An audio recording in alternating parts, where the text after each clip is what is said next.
Tässä meillä on tarjolla yksi Suomen hienoimmista Volkswagen Golf Sportsvaneista.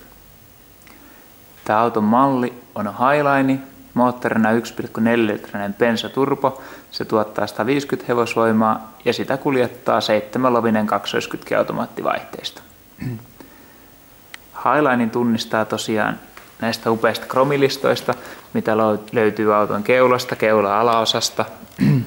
Kattolistat on kromia. Samoin ikkunoiden ympäristöt näyttävät kromilistat, kiertää niitä. Tämä auton näyttävyyttä on lisätty talvellakin Volkswagenin 18-tuumaisilla alumiinivanteilla ja niissä on Nokian 8 hakkapelitta nastarenkaat. Kesäksikin löytyy tommoset samanlaiset 18-tuumaiset pyörät. Tähän autoon on tilattu panoraamakattoluukku. Tuo mukavasti avaruutta autoa. Kesällä tästä saa melkein avoautoon, kun toi katto aukeaa puoleen väliin autoa saakka auki. Tässä on tehdastummennetut takaikkunat. Ne ei ole liian tummat. Sopii tähän autoon erinomaisesti. Tähän on tosissaan otettu tehtaat Xenon paketti. Eli siellä on edessä Xenon ajovalot ja sitten LED-valot loistaa päivällä. Siinä samassa paketissa tulee avaimeton sisäänmeno, eli kun vien sormen tohon, avaimet on taskussa, ovet aukeaa automaattisesti.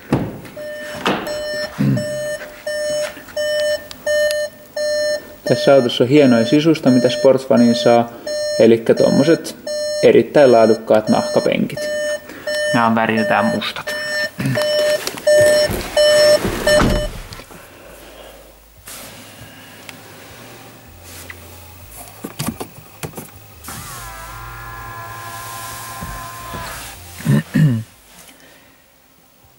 Tämä auto poikkeaa varustukseltaan aika lailla tavallisesta Sportsvanista. Esimerkiksi täällä on aktiivinen vakionopeuden säädin. Käytännössä se tarkoittaa sitä, että tämä auto tunnistaa edessä olevan auton ja jää seuraamaan sitä sitten sopivan etäisyyden perään. Kuski pystyy itse vaikuttaa siihen täältä vaan valitsemalla, kuinka kauas edestä olevasta autosta haluaa jäädä. Tuo luonnollisesti suhteutuu nopeuteen. Katsotaan, mitä muita avustavia järjestelmiä täällä on. Siellä on kaistalapitoavustin, eli lane assist. Tämä auto pitää automaattisesti huolen siitä, että kuski pysyy kaistaviivojen välissä. Blind spotti varoittaa siitä, jos kuolleeseen kulmaan tulee joku. Se näkyy molemmissa peileissä näkyy oranssit valot, jos siinä on kuolleessa kulmassa joku auto.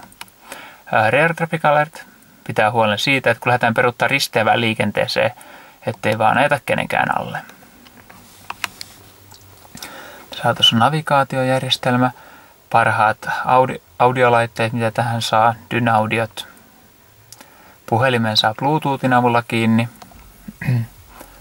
Tosi kattava ja näyttävä. Ajotietokone värien kerran. Ja sitten pyörähdittiinkin jo avustaviin järjestelmiin takaisin. Ja pyörii Volkswagenin videot, eli tässä on hienoin radiojärjestelmä, mitä meillä Sportsvanin on saatavilla.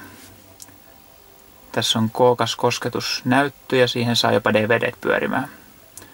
Tästä luonnollisesti löytyy CD, MP13 mahdollisuudet, AUXin liittimet, USB-liittimet. Lisäksi saa Bluetoothin kanssa tähän kännykän kiinni ja voi sitä kautta kuunnella musiikkia, jos haluaa. Radiot. Median puolelta löytyy vaikka mitä vaihtoehtoja. Puhelin saadaan tänne kiinni. Voidaan ääniohjata sitä. Tuolla on navigaattori. Sen päivitys tapahtuu SD-muistikortin kautta. Se on ihan velotuksetta päivitykset siihen saatavilla. Liikennetiedotteet. Auton taakse on viety tänne vaikka mitä tietoja. Täällä on pysäköintitutkat. Ne saadaan aktivoitua automaattisesti, kun ajetaan hiljaista nopeutta. Täältä löytyy vaikka mitä upeita. Ilmastointijärjestelmä tietenkin automaattinen ja kaksivyöhykkeinen, eli kuskea pelkää ja saa säätää siihen omat lämpötilat. Hyvin simppeli käyttää. Täältä painetaan vaan synkkiä, jos halutaan, että kuljettaja komentaa järjestelmää.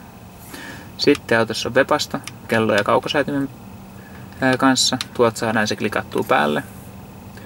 Täältä päästään auton menusta katsomaan, miten meidän ilmastoinnit nyt puhaltaa. Tuolta voidaan mennä Webaston lisälämmittimeen.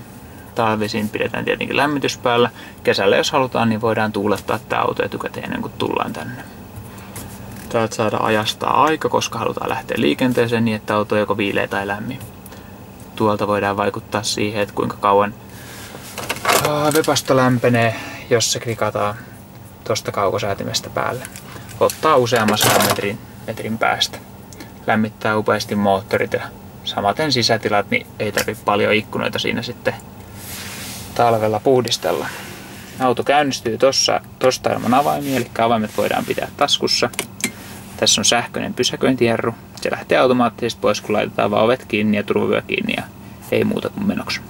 Autoholli pitää huolen siitä, että auto pysyy paikoillaan. Esimerkiksi liikennevaloissa ei tarvitse jarrun päällä seistä. Auto pitää sen paikoillaan. Tuolta saadaan start and stop-automatiikka pois. Pysäköintiavustin, todella näppärä varuste ja toimii oikeasti. Pistää auton käytännössä tosi pieneen parkkiin, taskuparkkiin. Tuolta saadaan tutkat kytkettyä päälle, jos halutaan se tehdä manuaalisesti. Tuolta kun lähdetään painamaan, niin saadaan panoraamakattoluukut auki. Ne tosissaan aukeaa tuohon puoleen väliin autoon, niin tästä tulee melkein kuin avoauto kesäisin sitten.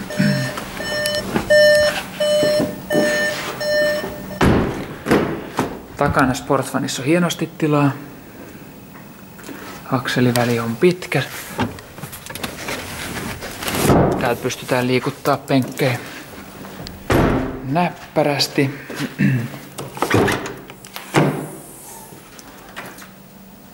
Takakontissa on hienot tilat. Jos ei tykkää noin syvästä lastauskynnyksestä, niin tämän pystyy täältä näppärästi nostamaan myös tuohon yläasentoon, jos niin haluaa.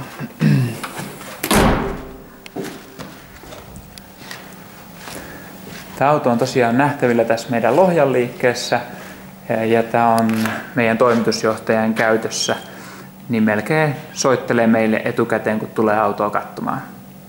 Uutena tämmöisen kaunottaren hinta on noin 50 000 näillä varusteilla. Ei muuta kuin tervetuloa ihailemaan ja koeajamaan autoa.